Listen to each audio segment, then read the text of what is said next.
Le gymnase municipal de Saint-Denis, en banlieue parisienne, n'avait pas été conçu pour le silence. Bâti pour les jeux scolaires, les kermesses et les événements sportifs, il résonnait toujours d'échos, bruits de pas précipités, voix mêlées, applaudissements irréguliers. Ce matin d'avril, pourtant, le son dominant était différent. Le léger bruissement des chaussons de danse sur le lino usé et les applaudissements nerveux et retenus, comme si chacun craignait de briser quelque chose d'invisible. C'était le jour des sélections régionales de ballet classique. Des filles de 8 à 12 ans attendaient leur tour, assises par terre, le dos droit plus par discipline que par confort. Certaines répétaient des mouvements dans le vide, d'autres fixaient le vide, essayant de mémoriser chaque pas. Les mères les observaient depuis les gradins, leurs sacs trop grands débordant de barrettes, de goûters et d'espoirs accumulés au fil des ans. Parmi eux se trouvait Élodie Moreau-Dixan, une silhouette menue, les cheveux gominés à outrance, le regard attentif aux moindres détails. Elle n'était ni la plus douée du groupe, ni la plus sûre d'elle. Ce qui la distinguait, c'était sa précision. Élodie faisait rarement des erreurs. Et quand cela arrivait, elle les corrigeait aussitôt. Son nom figurait sur 3 listes de jeunes talents prometteurs de l'école de danse du quartier de Montreuil, et ce concours était l'étape indispensable vers un avenir plus prometteur. Une audition à Lyon, puis peut-être à Marseille, voire à Paris. La mère, Claire Moreau, elle, observait chaque mouvement avec l'attention contenue de quelqu'un qui avait appris à ne pas laisser transparaître son anxiété en public. Elle travaillait comme assistante administrative dans un cabinet dentaire, une routine stable, des horaires réguliers. La danse de sa fille était la seule chose qui dérogeait à son quotidien bien organisé. Claire ne rêvait pas de gloire, elle rêvait de continuité. Qu'Élodie est quelque chose qui résiste à l'épreuve du temps. En coulisses, l'atmosphère était tendue. Des enseignants circulaient avec leurs porte-documents, des bénévoles appelaient les noms à haute voix, et les enfants entraient et sortaient de vestiaires improvisés. Le mouvement était constant, chaotique, mais normal pour ce genre d'événement. Il n'y avait pas de contrôle d'accès strict. Les portes latérales restaient ouvertes pour aérer. On y allait pour boire, aller aux toilettes, discuter avec des connaissances. Élodie a joué à 11h42. Il exécuta la variation avec une concentration absolue, ignorant les légers glissements sur le sol et le bruit lointain d'un chariot métallique poussé dans le couloir extérieur. Une fois terminé, il partit sans jeter un regard à l'étal. Il ne sourit pas, ne fit pas une révérence exagérée. Il partit simplement, comme toujours. Claire la regarda disparaître derrière le rideau latéral et détourna le regard quelques secondes, juste le temps de répondre à un message sur son téléphone. « C'est terminé, ça s'est bien passé. » Lorsqu'elle regarda à nouveau, Élodie n'était plus là. Au début, son absence ne suscita pas d'inquiétude. Les enfants allaient et venaient sans cesse. Claire descendit l'escalier, traversa le couloir et jeta un coup d'œil dans le vestiaire des filles. Elle demanda à une fille si elle avait vu Élodie. Elle se contenta de hausser les épaules. 5 minutes s'écoulèrent, puis 10.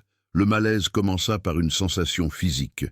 Une pression dans la poitrine, une oppression difficile à décrire. Claire se rendit aux toilettes, ouvrit la porte et appela sa fille.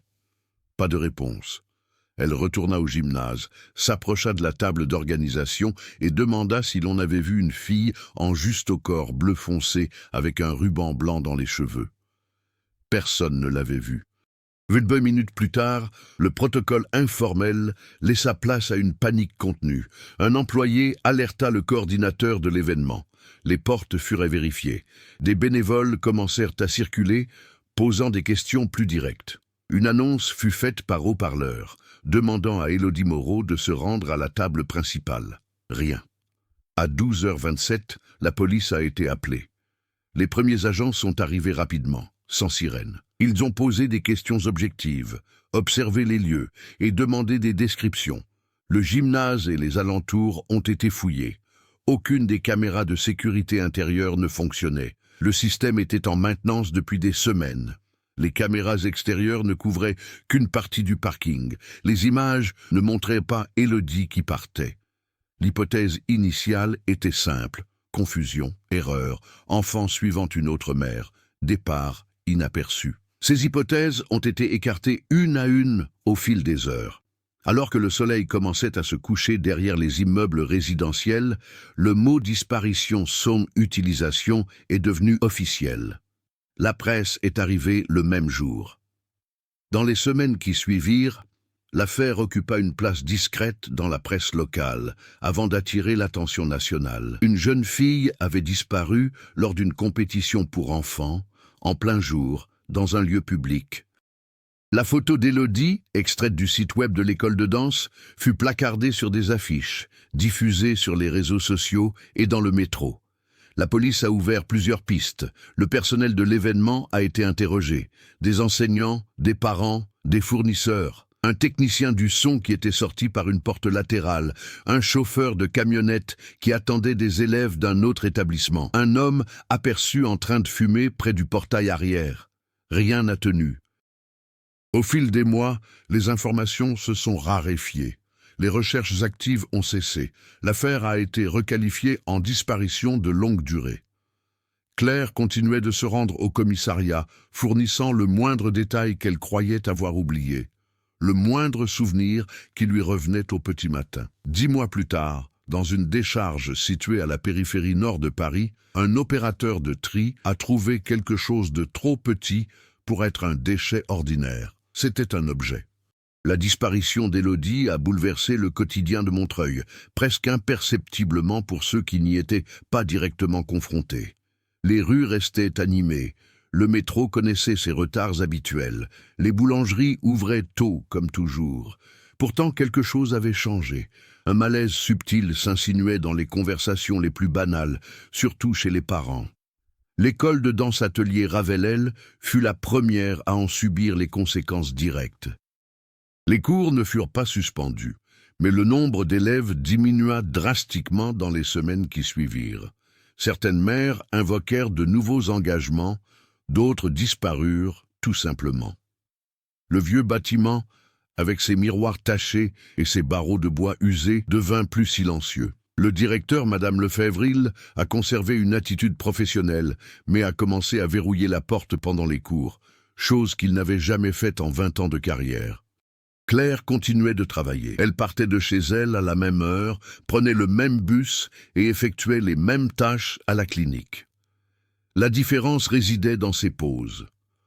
Auparavant, elle profitait de sa pause déjeuner pour régler ses comptes ou lire.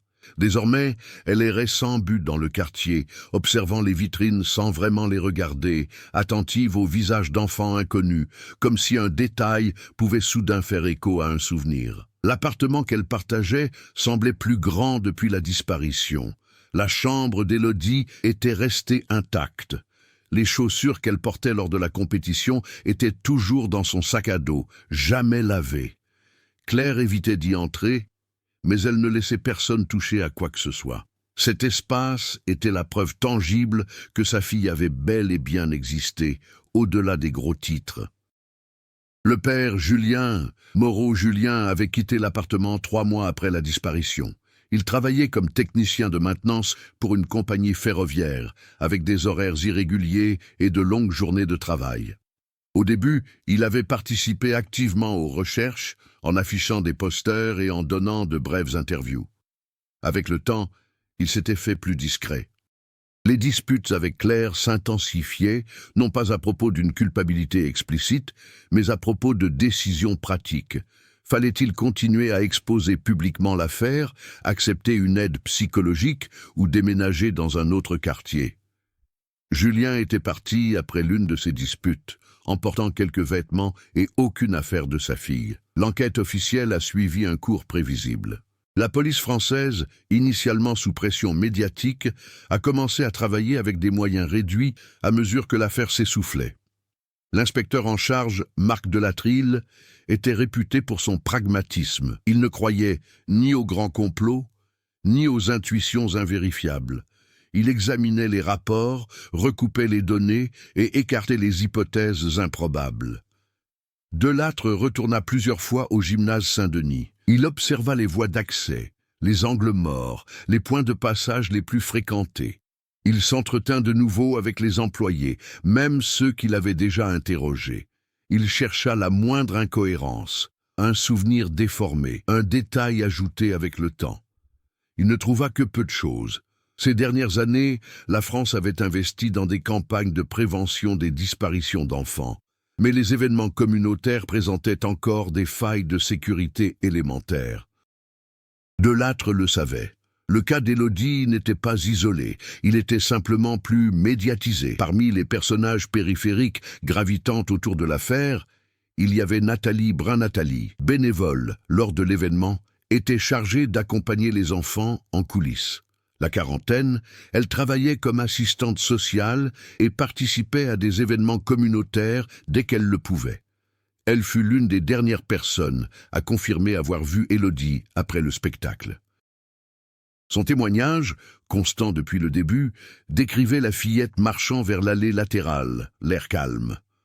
Un autre nom qui revenait fréquemment était Henri Pascalil, était chauffeur pour une société de transport de matériel audio. Ce matin-là, il était sur place et déchargeait des caisses métalliques près de la porte arrière. Sa camionnette blanche est brièvement apparue sur l'une des caméras extérieures, stationnée plus longtemps que prévu. Aucune infraction n'a été constatée, mais son nom a été fiché. Les médias, de leur côté, ont construit leur propre récit. Les émissions de télévision ont exploité l'image de la jeune ballerine prometteuse, tandis que des sites web à sensation évoquaient la négligence parentale, des défaillances organisationnelles grotesques et des théories d'enlèvement internationales. Claire a refusé de participer à la plupart des interviews après avoir constaté comment ses propos étaient déformés. Sur le plan culturel, la disparition d'Élodie a touché un point sensible dans la société française, la question de la sécurité dans l'espace public. Si le pays s'était habitué à des contrôles stricts dans les gares, les aéroports et lors des grands événements, les lieux plus modestes restaient vulnérables. Le cas d'Élodie a commencé à être évoqué dans les débats municipaux sur la surveillance et la responsabilité civile. Malgré cela, le temps passa. De nouveaux cas apparurent, de nouveaux titres remplirent les journaux. Pour la plupart, Élodie devint un lointain souvenir, un nom associé à une affiche délavée sur un lampadaire. Pour Claire, en revanche, chaque jour semblait être la suite directe du précédent. Elle notait tout dans un carnet, ses horaires, ses rêves, les appels anonymes, le moindre détail susceptible de révéler quelque chose de plus important.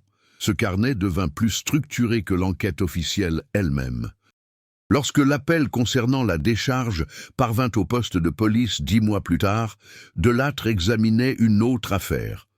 Le nom d'Élodie avait été archivé, mais n'était pas tombé dans l'oubli.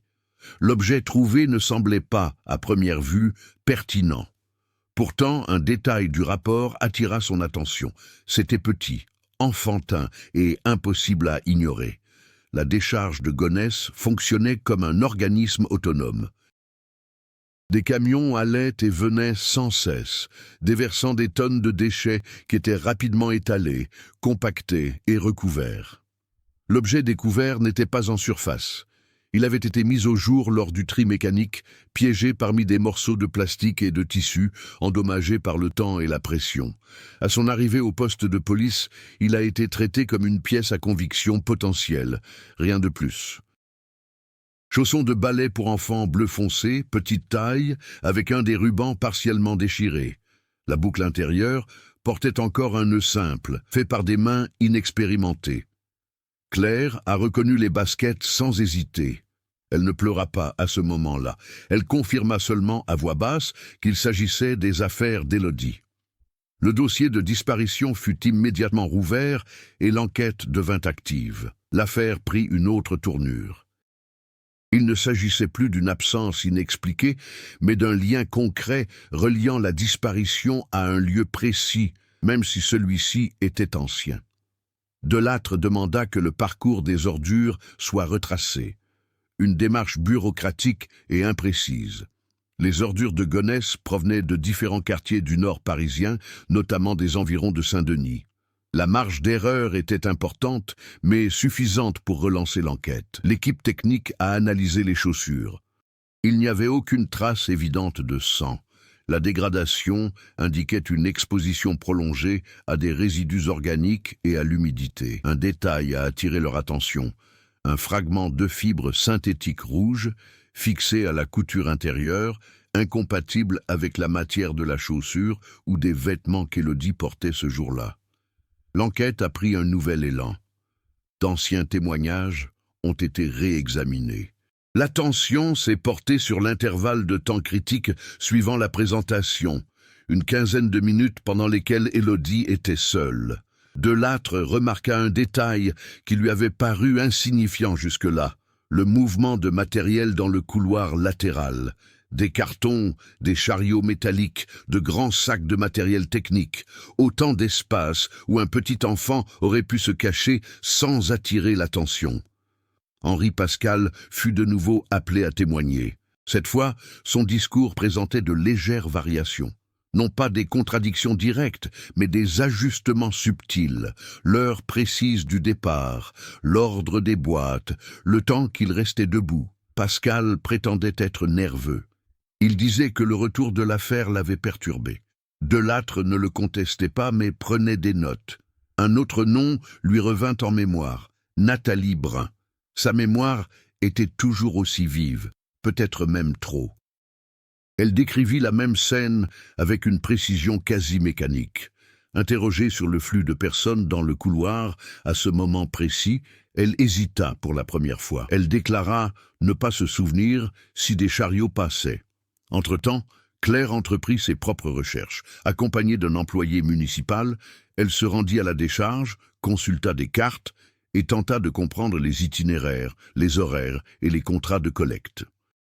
Sans aucune formation technique, elle persévéra. Elle nota les noms des entreprises, les numéros des camions et les dates d'élimination des déchets. Le conflit n'était plus seulement dû à l'absence d'Élodie, mais à un véritable conflit. Dispute concernant le contrôle du récit et la police a agi conformément au protocole. Claire, quant à elle, a cherché des liens là où la méthode officielle laissait entrevoir des failles. La presse a réagi avec force. Désormais, la question n'était plus « où est la fillette ?», mais « que lui est-il arrivé ?» Les émissions de télévision ont commencé à spéculer sur un crime étouffé, une défaillance institutionnelle et l'implication possible de responsables politiques. La pression politique s'est accrue. Delattre a reçu l'ordre de présenter des progrès concrets.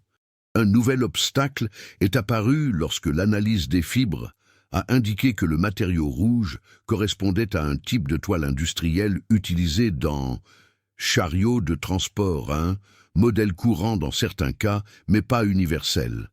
Cela a permis de restreindre le champ d'application, mais pas suffisamment. Entre-temps, Claire a commencé à recevoir des messages anonymes, courts. Aucune menace directe, juste des phrases vagues. Tout n'a pas été vu ce jour-là. Certaines portes sont restées ouvertes plus longtemps qu'elles n'auraient dû. La police a été informée, mais n'a pas pu remonter à la source. Le conflit s'est intensifié non pas à cause du nombre de réponses, mais à cause de l'accumulation de nouvelles questions. Chaque avancée semblait révéler une nouvelle incertitude. Delattre comprit que l'affaire ne reposait plus uniquement sur des faits matériels. Certaines personnes protégeaient leur version des faits. Peut-être non par culpabilité directe, mais par crainte des conséquences. La disparition d'Élodie n'était plus un événement isolé, mais le reflet de défaillances plus profondes.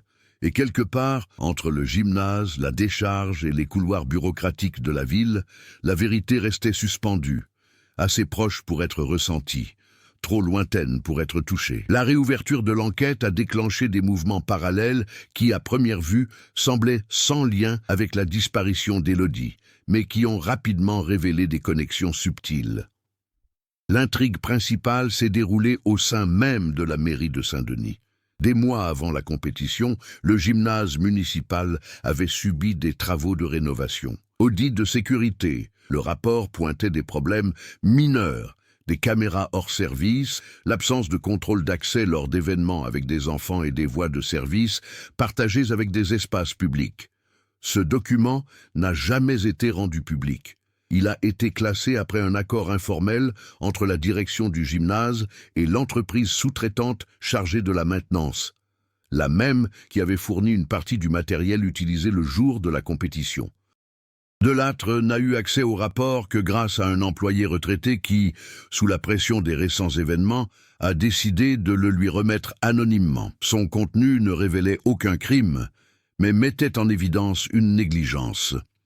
Il est rapidement apparu que sa publication aurait des conséquences néfastes sur la carrière de plusieurs cadres.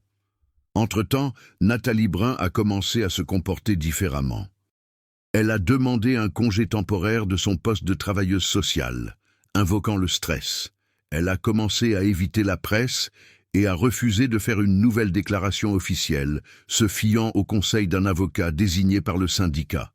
La justification était légitime, mais le moment choisi était révélateur. Une autre intrigue se noua au sein de la famille Moreau. Julien, brouillé avec Claire depuis des mois, tenta de renouer le contact après la découverte des chaussons de ballet. Leurs conversations, brèves et tendues, l'amenèrent à envisager la possibilité de ne jamais obtenir de réponse définitive. Claire, quant à elle, y vit un aveu d'abandon. Le désaccord n'était pas d'ordre émotionnel, mais stratégique. Fallait-il continuer à exposer la liaison au grand jour ou la soustraire à l'examen du public? Parallèlement, un journaliste indépendant, Camille Roussel-Camille, spécialiste des défaillances institutionnelles, a mené sa propre enquête. Elle a compris que la disparition d'Élodie s'inscrivait dans un schéma plus large. Des activités pour enfants mal organisées et une externalisation peu encadrée. Elle ne cherchait pas un seul coupable, mais un ensemble de responsabilités. Camille a interrogé d'anciens employés de la salle de sport, des fournisseurs et des entraîneurs occasionnels. Elle a découvert que, le jour de la compétition, il y avait un échange de dernière minute dans le planning d'enlèvement du matériel. Un camion prévu pour l'après-midi a été déplacé à midi en raison d'un autre engagement de l'entreprise. Ce détail n'a pas été consigné dans les registres officiels. La pression du temps s'intensifiait. Delattre fut averti que le dossier serait transféré à une autre unité en l'absence de progrès tangibles. La mairie préparait un communiqué préventif, axé sur les leçons tirées, afin d'anticiper d'éventuelles fuites. Claire, quant à elle, recoupait les informations de manière obsessionnelle. Elle comparait les horaires des camions avec les témoignages, les listes de bénévoles avec les contrats de sous-traitance. Lors d'une de ces vérifications, elle remarqua un détail que la police n'avait pas encore relevé. Un intervalle de 12 minutes où un chariot de transport était hors service, sans trace de sa destination. La charrette appartenait à la compagnie d'Henri Pascal. Cette découverte n'a pas directement mis en évidence un crime, mais elle a permis de relier 3 pistes d'enquête jusque-là parallèles: la négligence administrative, la logistique improvisée de l'événement et le parcours final des déchets jusqu'à la décharge. Les intrigues secondaires se sont peu à peu entremêlées, tissant une toile bien plus complexe qu'une simple disparition. Il n'y avait pas de coupable évident, mais une succession de petites décisions, d'omissions opportunes et de silences stratégiques. Le temps, qui avait jusqu'alors dilué l'affaire, l'accablait désormais. Chaque jour sans réponse augmentait le risque que la vérité ne soit à nouveau étouffée, non pas sous les ordures, mais sous des rapports, des accords et des versions officielles soigneusement élaborées. Le tournant ne s'est pas produit sous forme de révélations publiques ou d'aveux spectaculaires. Il est venu d'un détail technique, enfoui dans des données que personne n'avait jugées pertinentes au départ. La société de collecte des déchets, responsable de la décharge de Gonesse, a utilisé un système, conformément à la réglementation environnementale, de suivi par poids et secteur. Ce système, conçu pour surveiller la distribution des déchets, attribuait à chaque chargement un code d'origine générique et un intervalle de temps. Bien qu'insuffisant pour les enquêtes criminelles, il permettait d'établir des tendances. Un analyste junior, appelé à examiner d'anciens dossiers, a remarqué une anomalie. Le jour du concours de ballet, l'un des camions desservant la région de Saint-Denis avait déchargé une cargaison nettement plus petite ce tôt et supérieure à la moyenne, malgré un itinéraire identique et un nombre d'arrêts identiques. Ce camion était lié à la même société tierce qui avait fourni les chariots de transport. Delattre a demandé tous les documents logistiques de cette journée. Le recoupement des données a révélé un élément troublant. Le camion en question avait effectué un arrêt imprévu entre le gymnase et la décharge. Officiellement, il s'agissait d'un ajustement opérationnel.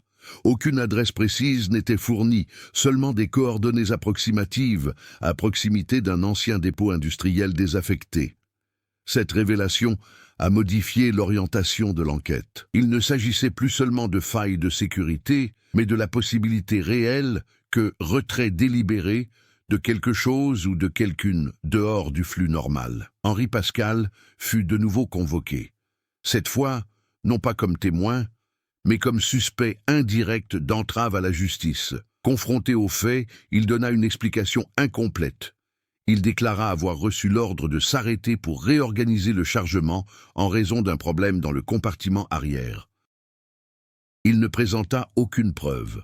Parallèlement, Camille Roussel publia un article détaillant l'audit archivé et le manque de contrôle lors de l'événement. Les répercussions furent immédiates. La municipalité fut contrainte de publier un communiqué. L'affaire, qui menaçait de retomber dans l'oubli, acquit une dimension institutionnelle urgente. L'événement décisif, cependant, s'est déroulé loin des projecteurs. Claire a reçu un appel d'un numéro masqué. La voix était masculine, contenue, visiblement nerveuse. Il ne s'est pas identifié. Il a seulement dit « Le chariot n'était pas vide lorsqu'il a quitté la salle de sport ». La communication a été coupée avant qu'elle puisse répondre. La police a tenté de localiser le signal sans succès. Malgré cela, Delattre a jugé son contenu suffisamment grave pour agir. Il a ordonné une perquisition de l'entrepôt industriel situé près des coordonnées enregistrées. Le site était abandonné depuis des années, mais servait encore officieusement de lieu de stockage. Au fond de l'entrepôt, sous de vieilles bâches et des cartons cassés, ils ont trouvé des déchets textiles d'enfants, des morceaux de tulle, des élastiques, des fragments de collants. Ce n'était pas une scène de crime classique. Il n'y avait ni corps, ni traces évidentes de violence. Il y avait des indices, billets passe, permanents. Le point de bascule était atteint. Élodie n'avait pas simplement disparu. Elle avait transporté, dissimulée dans la logistique ordinaire d'un événement banal et soustraite à la vue du public sans déclencher d'alerte immédiate. La nature de la recherche évoluait. Il ne s'agissait plus seulement de découvrir ce qui s'était passé, mais qui a permis que cela se produise et pourquoi. La découverte dans l'entrepôt industriel eut un effet immédiat, quoique limité. Officiellement, la police parla d'une avancée significative, évitant les termes susceptibles de semer la panique ou d'entraîner des accusations prématurées. En coulisses, cependant, l'interprétation était claire. Quelqu'un avait utilisé les infrastructures banales de la ville pour faire disparaître quelque chose sans éveiller les soupçons.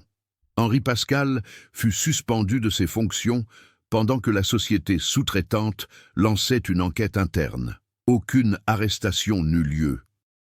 Les preuves directes faisaient défaut. L'absence de corps constituait le principal obstacle juridique. Malgré cela, son entourage professionnel se ferma. Ses collègues évitèrent tout contact. D'anciens contrats furent réexaminés.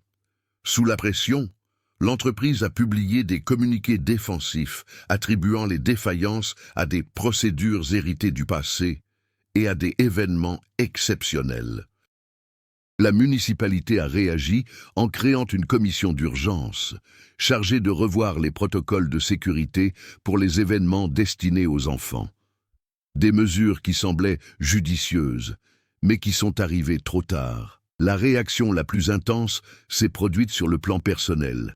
Claire commença à être traitée différemment, plus comme une mère en proie à un deuil suspendu, mais comme une personne confrontée à une vérité dérangeante. On lui proposait son aide avec une prudence excessive. D'autres prenaient leur distance. Elle sentait que sa présence rappelait aux autres que la disparition n'était pas un accident inévitable, mais le fruit de choix humains. Julien tenta de se rapprocher à nouveau, motivé par la médiatisation de l'affaire. Claire garda ses distances. Pour elle, l'instant exigeait de la clarté, non une réconciliation. La douleur n'avait pas diminué, elle était simplement devenue plus structurée, moins diffuse. Delattre subissait des pressions internes. Ses supérieurs exigeaient des résultats concrets et non de simples liens de causalité. L'affaire risquait de devenir le symbole d'une défaillance systémique, chose que les institutions évitent à tout prix. Malgré tout, il s'obstinait à suivre la logique.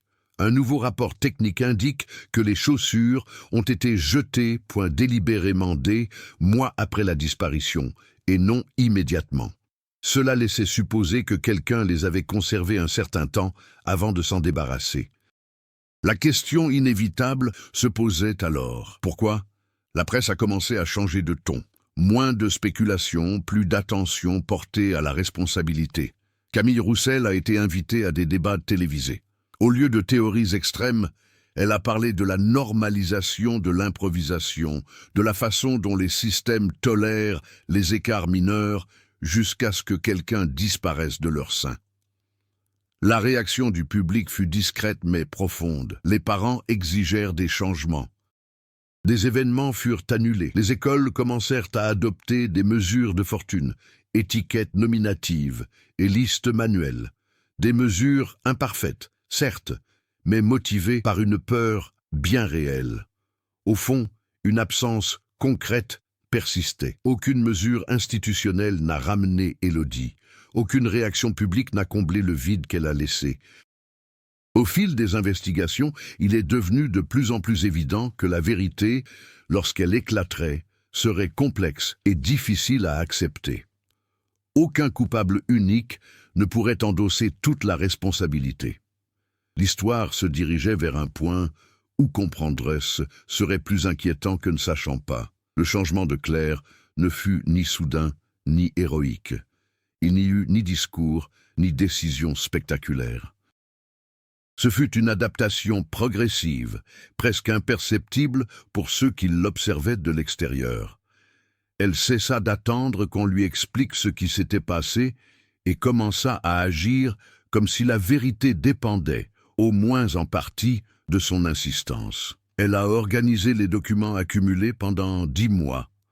Elle a distingué les suppositions des faits, éliminé les notes superflues et redessiné la chronologie. Pour la première fois, elle a tenté d'envisager la disparition d'Élodie non seulement du point de vue d'une mère, mais aussi comme une personne analysant un processus. Cela n'a pas atténué la douleur, mais l'a rendue plus concrète. Claire commença à suivre Delattre de plus près, non pas comme une simple informatrice, mais comme une source active. Elle présenta des données recoupées que la police n'avait pas jugées prioritaires, des coïncidences dans les horaires, des noms identiques dans différents contrats, de petites omissions dans les documents publics. Delattre, d'abord réticent, comprit que cette collaboration apportait quelque chose de nouveau, non pas des preuves directes, mais direction. Entre-temps, Henri Pascal s'isola progressivement. Bien qu'il ne fût pas formellement inculpé, il devint une figure évitée. Ses habitudes se modifièrent. Les voisins signalèrent un comportement erratique, des sorties nocturnes et une consommation excessive d'alcool. Rien d'illégal, mais signe d'usure. La pression, même sans accusation, commençait à faire des ravages. Nathalie Brun, quant à elle, a partiellement repris ses activités, mais s'est tenue à l'écart des événements impliquant des enfants. Dans un témoignage complémentaire, elle a admis ce qu'elle avait nié auparavant. Ce jour-là, elle avait autorisé la circulation d'une poussette en dehors de l'itinéraire habituel afin d'éviter les retards. Elle a déclaré que cela lui semblait anodin. Elle a ajouté qu'elle le faisait tout le temps. Il n'y avait pas de crime dans ses aveux. Il y avait responsabilité. La maturité de Claire était également manifeste dans sa façon d'aborder Julien. Pour la première fois depuis leur séparation, elle accepta de le revoir sans évoquer le passé. Ils parlèrent d'Élodie sans s'accuser mutuellement. Il n'y eut pas de réconciliation complète, mais un terrain d'entente. Ils comprirent tous deux que la quête n'était plus celle d'un retour, mais celle d'un sens. Delattre a adopté une nouvelle stratégie, ne plus rechercher un acte isolé, mais cartographier, Chaîne d'autorisation, qui a autorisé quoi? Qui a laissé faire? Qui a refusé de voir? Cette approche a permis d'obtenir des témoignages nouveaux et moins défensifs. Les gens ont commencé à parler non plus par peur des représailles, mais par soulagement. La transformation ne fut pas seulement individuelle. L'affaire commença à servir d'étude interne au sein de la police et de l'administration publique, non pas comme un exemple de crime sophistiqué, mais comme un avertissement quant aux risques liés à l'accumulation de petites erreurs. Claire comprit que son dépassement ne consistait pas à passer à autre chose, une expression qu'elle avait appris à rejeter, mais à rester présente, attentive, exigeante. Elle n'avait pas besoin de devenir quelqu'un d'autre. Elle avait juste besoin de ne pas disparaître avec sa fille. Cette croissance, silencieuse et ardue, a préparé le terrain pour ce qui allait suivre, car, à mesure que les pièces du puzzle s'assemblaient, il est devenu évident que la révélation finale exigerait bien plus qu'une simple résilience émotionnelle. Il faudrait accepter une vérité que personne, jusqu'alors, n'avait été prêt à affronter pleinement. Au fur et à mesure que les recherches avançaient, les marges d'incertitude se réduisaient, non pas parce que toutes les réponses apparaissaient, mais parce que les possibilités restantes devenaient de plus en plus précises, et donc plus difficiles à ignorer. De Lattre a constitué une équipe réduite, moins de personnes, moins de fuites, moins de perturbations politiques. L'attention s'est portée sur un seul échéancier, les 12 minutes non enregistrées, entre la sortie du chariot par le couloir latéral du gymnase et son entrée dans le camion. Tout ce qui était arrivé à Élodie devait tenir dans cet espace. L'équipe a refait le trajet à pied, puis en voiture. Ils ont mesuré les distances, les temps et la visibilité. Ils ont découvert que dans cet intervalle, il était possible de quitter la circulation principale, d'accéder à l'entrepôt industriel et de revenir sans éveiller les soupçons, à condition de bien connaître la procédure et de savoir que personne ne les observait. Henri Pascal fut de nouveau confronté, cette fois à des faits avérés, et non plus à de simples questions. Il n'y eut pas d'aveu. Il était épuisé. Il admit avoir effectué l'arrêt au stand imprévu, mais maintint sa version d'un problème technique. Ce qui changea, c'était son attitude. Il cessa de nier l'impact et commença à minimiser son intention. Il déclara « Je n'imaginais pas que cela puisse mal tourner ». Entre-temps, Camille Roussel a eu accès à des courriels internes de la mairie, divulgués par une source anonyme. Ces messages révélaient des inquiétudes précoces quant à l'image de l'institution, dès les premières heures suivant la disparition. Aucun ordre explicite n'avait été donné de dissimuler des informations, mais une tendance se dégageait clairement, éviter les scandales. Claire fut convoquée à une réunion confidentielle. Pour la première fois, De Lattre parla franchement. Il déclara que l'enquête s'orientait vers une conclusion troublante, sans coupable unique, sans récit simple d'un crime intentionnel. Il ajouta que ce qui se dessinait était pire encore pour toutes les personnes impliquées. Une succession de petites décisions, prises par commodité, qui ensemble avaient créé les conditions propices à la disparition. Elle écouta sans interrompre. La tension monta, non pas à cause de nouveaux événements, mais à cause de l'issue finale imminente. Les intrigues secondaires commencèrent à se dévoiler naturellement. Nathalie Brun accepta un accord et quitta la fonction publique. L'entreprise sous-traitante résilia ses contrats par anticipation. La municipalité annonça des changements structurels avant même la publication du rapport final. Rien de tout cela n'était le point culminant. C'était la préparation. Claire comprit que lorsque la vérité éclaterait, il n'y aurait pas de catharsis publique, pas d'arrestation spectaculaire, pas de titre à sensation. Il y aurait seulement la certitude qu'Élodie avait disparu parce que le système a permis. Et cette compréhension, silencieuse et pesante, a poussé chacun vers l'inévitable moment où ce qui restait à savoir serait enfin dit, non pas pour choquer, mais pour clore le chapitre. Le rapport final commença à prendre forme par une matinée pluvieuse de novembre. Il ne s'agissait pas d'un document destiné au public, mais d'un dossier technique, élaboré à partir de données recoupées, de témoignages ajustés et de conclusions étayées. Delattre savait que ce document ne ferait pas les gros titres, mais qu'il permettrait d'établir avec certitude ce qui s'était réellement passé. La pièce maîtresse du puzzle provenait d'un élément passé inaperçu pendant des mois, le contenu du chariot. Un ancien employé de la société sous-traitante, licencié peu après la disparition pour des raisons sans lien avec l'affaire, a décidé de prendre la parole après avoir vu l'affaire refaire surface dans les médias. Il a décrit une procédure informelle courante lors de petits événements. L'utilisation de chariots pour transporter non seulement le matériel, mais aussi objets oubliés, costumes supplémentaires, sacs à dos oubliés. Rien n'a été consigné. Tout a été considéré comme objet trouvé. Ce jour-là, d'après lui, le chariot ne transportait pas que des cartons. Il portait un sac à dos d'enfant. La description correspondait à celle de Claire. L'employé a expliqué qu'à la fin du concours, les articles collectés étaient généralement acheminés vers un point intermédiaire, l'entrepôt industriel, avant d'être triés. C'est là que les articles sans valeur étaient mis au rebut et les autres redistribués ou oubliés. Élodie n'a pas été enlevée par la force. Elle est montée toute seule dans la poussette. La reconstitution finale a révélé une séquence d'une simplicité brutale. Désorientée après la présentation, suivant les instructions génériques de « attendre là », Élodie s'est approchée du chariot, croyant qu'il s'agissait d'une zone d'attente temporaire, chose courante pour les enfants habitués à obéir aux adultes dans un environnement organisé. Le chariot était fermé. Personne ne l'a remarqué. Personne n'a vérifié. Durant le transport, le chariot est resté fermé. Le bruit extérieur étouffait tout son. À l'entrepôt, le contenu a été partiellement déchargé à la hâte. Le sac à dos est resté sur place. La jeune fille, elle, est partie. Le rapport ne mentionnait pas d'intention criminelle explicite. Il évoquait quelque chose de plus inquiétant. Négligence en chaîne silence fonctionnel. Hâte institutionnelle.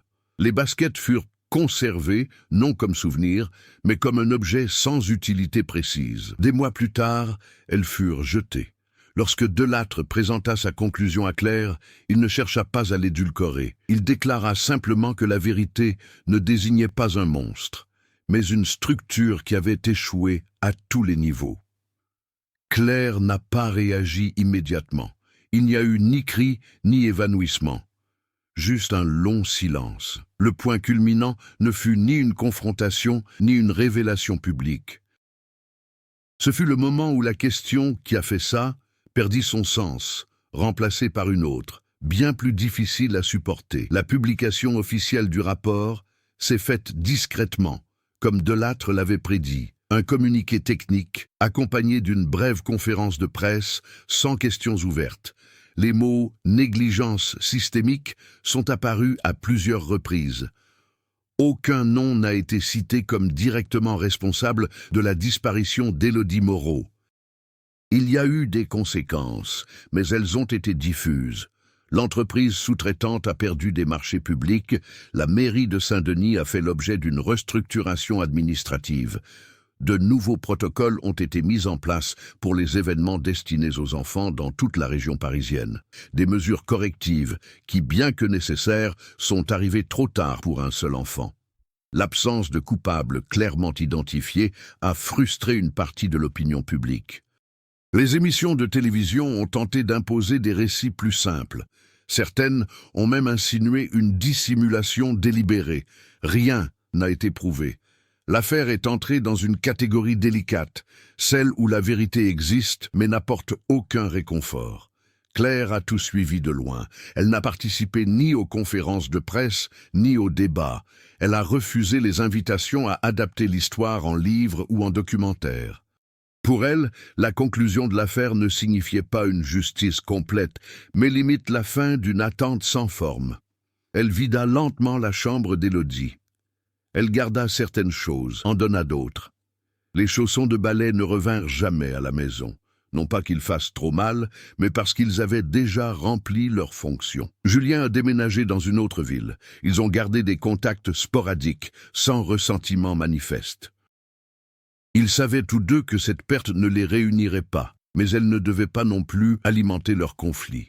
Delattre fut muté dans un service administratif quelques mois plus tard. Le cas d'Élodie commença à être cité lors des formations internes comme exemple d'échec cumulatif.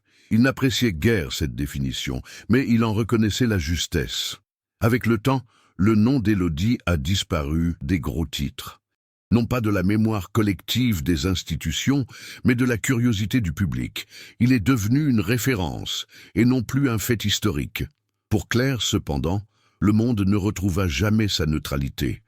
Chaque événement, chaque lieu public, chaque enfant seul dans un couloir était un rappel silencieux, non pas d'une peur constante, mais d'une vigilance permanente. Cette conclusion n'apporta pas de réconfort. Elle apporta la compréhension. Et pour Claire, la compréhension était la seule façon de continuer à vivre sans faire comme si de rien n'était. 2 ans plus tard, le gymnase Saint-Denis a été rénové. Nouvelles caméras, entrée contrôlée, protocole strict. Sur le mur latéral, une plaque discrète rappelait aux participants l'importance de la surveillance collective lors des événements pour enfants. Aucun nom n'était mentionné. À Montreuil, Claire passait parfois devant l'ancien atelier Ravel. Elle n'y entrait plus. Le ballet demeurait un souvenir, non une plaie ouverte. Élodie existait désormais par petits gestes, une attention accrue, un silence conscient, des choix plus lents. Rien n'avait été oublié, mais finalement, tout avait été dit. Des histoires comme celle d'Élodie ne servent pas seulement à susciter l'émotion, elles servent aussi à mettre en garde. De petites décisions, des habitudes apparemment anodines et des silences opportuns peuvent avoir des conséquences irréversibles. En réfléchissant à ce récit, demandez-vous combien de fois nous croyons qu'on nous surveille, alors qu'en réalité, personne ne le fait. Si cette histoire vous a touché, partagez votre avis dans les commentaires. Qu'est-ce qui vous a le plus marqué dans cette enquête? Croyez-vous que la responsabilité collective puisse être aussi sérieuse que la responsabilité individuelle? Abonnez-vous à la chaîne pour découvrir d'autres histoires réalistes, profondes et troublantes comme celle-ci. Votre participation permet à ces récits de continuer à être racontés, non pas comme un simple divertissement, mais comme un témoignage et un avertissement.